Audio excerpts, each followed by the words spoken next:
ត្រឹមបណ្ដកចេញទេយោធាឈ្លានពានថៃបានដាក់ពង្រាយទូកុងតឺន័រចំនួន3បន្ថែមទៀតនៅតំបន់ថ្មដាមិនត្រឹមតែបណ្ដកចេញយោធាឈ្លានពានថៃកាលពីថ្ងៃទី26ខែមីនាឆ្នាំ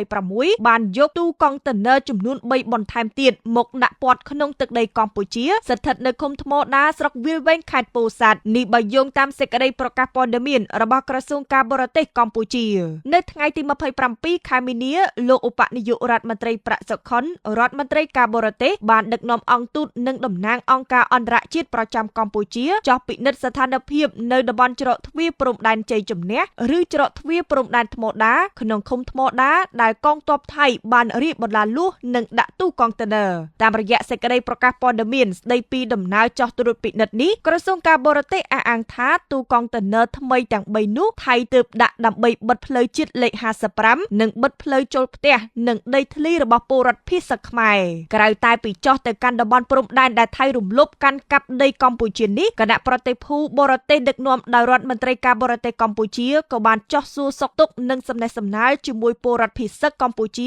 76គ្រួសារដែលកំពុងរស់នៅក្នុងជំរំស្នាក់នៅបណ្ដោះអាសន្ននៅក្នុងស្រុកវាលវែងដែលមិនទាន់អាចវិលត្រឡប់ទៅកាន់លំនៅឋានរបស់ខ្លួនវិញបានដោយសារយោធាឈ្លានពានថៃបន្តកាន់កាប់ទាំងខុសច្បាប់ចាប់តាំងពីមានការប្រយុទ្ធគ្នានៅខែធ្នូឆ្នាំ2025សូមជម្រាបថាតំបន់មួយចំនួនរបស់កម្ពុជាស្ថិតនៅឃុំថ្មដាចាប់ពីចំណុចភ្លុកដំរីរហូតដល់ច្រកព្រំដែនជ័យជំនះត្រូវបានយោធាថៃដាក់ពង្រាយទូកុងតឺន័រជាង50ចាប់តាំងពីថ្ងៃទី7ខែកុម្ភៈឆ្នាំ2026មកមិនមែនតែតំបន់ឬឃុំថ្មដាខេត្តពោធិ៍សាត់ឡើយនៅមានតំបន់ផ្សេងទៀតនិងស្ថិតក្នុងខេត្តដទៃទៀតរបស់កម្ពុជាក៏ត្រូវយោធាឈ្លានពានថៃដាក់ទូកុងតឺន័រនិងស្រះបន្លាលួសដែរការដាក់ទូកុងតឺន័រនិងស្រះបន្លាលួសនេះធ្វើឲ្យពលរដ្ឋកម្ពុជាមួយចំនួនធំមិនទាន់អាចចូលទៅស្នាក់នៅក្នុងផ្ទះសម្បែងវិញបាន